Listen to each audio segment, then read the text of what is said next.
Ngiyabingelela babukeli bomkhanya kude TV. Usithembiso Celelo. Thank you for our subscribers bafethu. Nani like and follow and comment bafethu. Qhubeka njalo subscribe ni like bafethu ni follow. Yeah, ngifuna ukukhuluma ngale ndaba etrendayo kulezi insuku. Hayi iya trend akade ngiyibona. Impela undaba mlonyeni. Yalo ndaba yalo baba lokuthiwa uGugu Dlamini. Lo esimbonile bafethu sonke kuma videos laphana. Ngicathi nakhona la kumkhanya kude siyayibona le nto. Lo baba othi icala aligwetshelwa njoba lokwagwetshwa ngo 2002 mangaphosisi. Usasejele namanje usho ukuthi wagwetshwa udili kajele. Kuthiwa wa rape ingane. Uthi lo baba akayenzanga lento. Sibonile ke bafowethu uphuma inhlaka ezithile zilandela lolu daba nabameli abathile. Ekutholakala ngokusobala ukuthi impela le ndoda ithi ayiyenzanga lento. Kube sekuvela futhi video yayo lengane ekuthiwa yareshu. Ithi yona wayenza lento. Kwavela futhi nevideo angazi noma umakhelwane noma ubani loya. Obethi cha lento ayazi yenzeke nje esola othile walomndeni ukuthi uyena orchestrator yonke lento. Ya manje ke ngibonile futhi enye video angazi noma unesi noma ubani obechaza na ngendlela achaza ngayo. Ama comments ke bafethu siwabonile. Akhuluma ngokuthi cha kuzwakala mekhuluma imikhuluma lengane ngoba nobhuti wakhe uGugu Dlamini lona ucommentile uthi wayenza lento uGugu Dlamini. So abantu ke sizibonile lapha kuma comment beveza uvoluthi kuzwakale ngathi lento isihlalelwe phansi emndenini yaplanwa. Mina ke ngifuna ukukhuluma kanje. Bafethu ngibonile mina ejele. Kunabantu abasemajele vele abangawenzanga amacala. Abagwetshwa odile kajele kanjalo baze baguge bebe ngangayo uGugu Dlamini lwesimbonayo. Ejele ke bafowethu. Uyabona uma ungahamba ubuze noma iliphi iphoyisa elisebenza ejele. Lingakutshela enye perspective ngesiboshwa. Angisho ukuthi ngithini but ngifuna sibe nayo le information singababukeli. Isiboshwa bafethu angeke uzube namanga njengesiboshwa. Not ukuthi zonke. Kodwa nje isiboshwa amaphoyisa angakutshela lento nje isiboshwa ufuna ukuthi umusilalela ube nawo lento engqondweni yakho ukuthi lento esiyikhulumayo ngase ube yiqiniso futhi ngase ibe amanga. Uyabona ke ejele kunabantu abayiphika into bethi abayenzanga abayiphike ibhadi kabi. Uyezwa le nto le uthothi kugcina sekuvela ukuthi hayibo umuntu lento waye uthothi kwabanye mhlambe khona la ejele uyabatshela ukuthi wayenza lento. Kodwa in the public uthi akayenzanga. So into engifuna ukuyiveza mina ile uyabona uma ngempela uGugu Dlamini ayenza lento.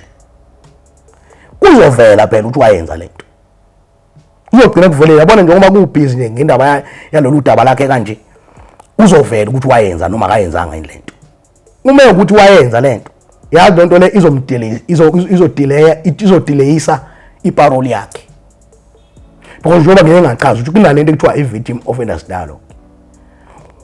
Uyabona kuba soba khona iprogram ekuthiwa i-restorative justice. Yabo. So lapho kuzokhulunywa ngokubuyisana phakathi kwe-offender ne-victim. Now izoyideleyisa iparole yakhe lento uma ukuthi wayenza because kuzobonakala ukuthi akakabe rehabilitated. uma esakwazi ukuba ngokuthi into akayenzanga ebeyenzile. Kodwa uma kuwukuthi akalenzanga leli cala uzovela futhi.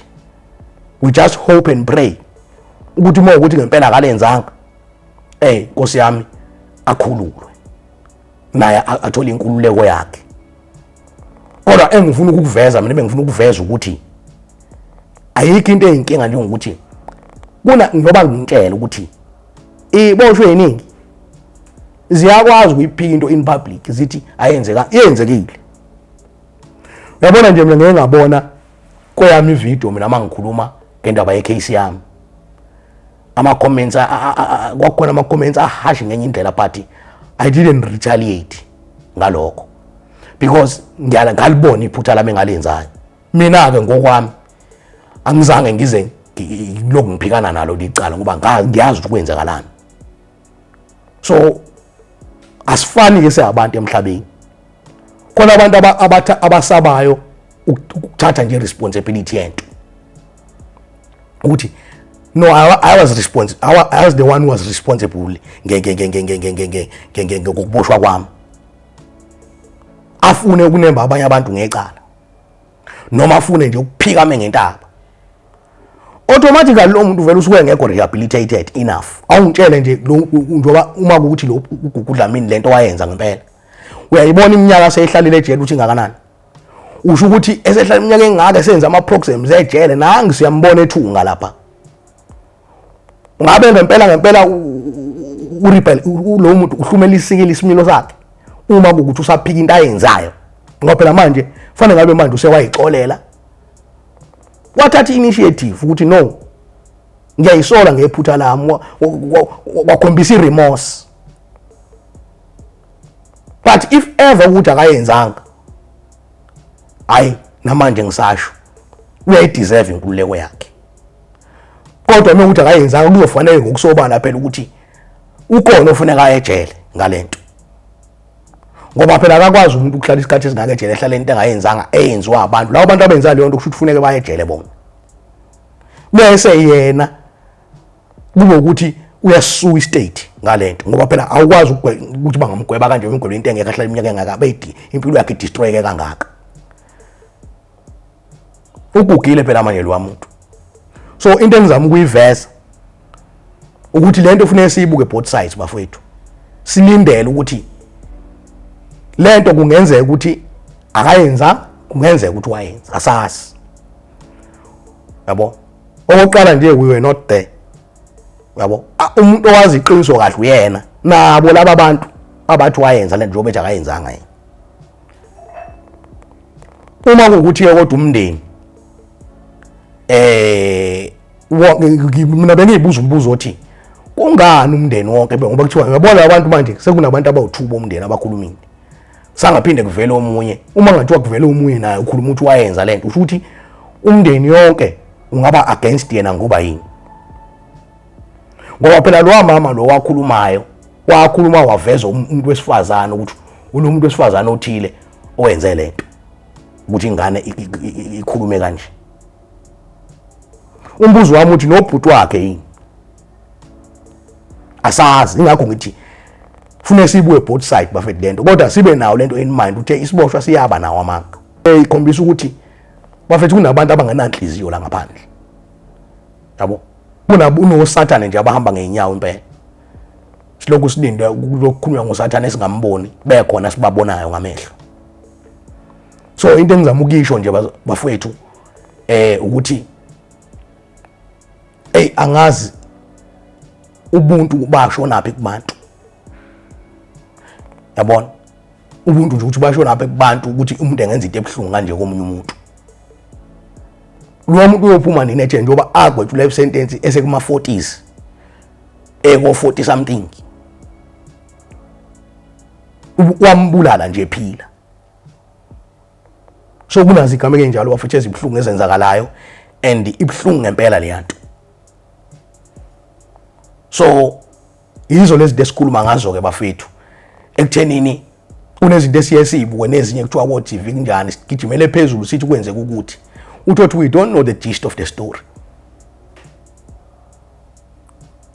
yabo. So nje kunezinto enjalo futhi ezenzakalayo Mkhanya Kude TV bafethu. Ngicela niqhubeke ni subscribe bafethu, ni follow, ni like.